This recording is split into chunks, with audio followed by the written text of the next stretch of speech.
Hello guys, welcome back to the channel. In this today's tutorial, I'm going to show you how to find LinkedIn ID on mobile phone. Okay, let's get started guys. Here I have opened my LinkedIn application on my mobile phone. And then if we want to get our LinkedIn ID, we just need to go to the profile. We can click on the profile on the top left, and then you're going to go to the settings. Okay, the settings here. Okay, and go to the visibility. Okay, and choose edit your public profile.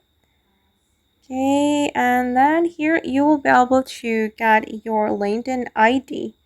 Okay, this is mine. Oops, sorry. This is mine, and then if we want to copy it, we just need to tap and hold on the screen like this, and then we can share it to our friends. I'm just going to click on copy. Okay, and now the link has been copied to the clipboard. Okay guys, and that's all the way to find a LinkedIn ID on mobile phone. I hope this tutorial will be useful for you. Thank you so much for watching, and see you in the next video guys.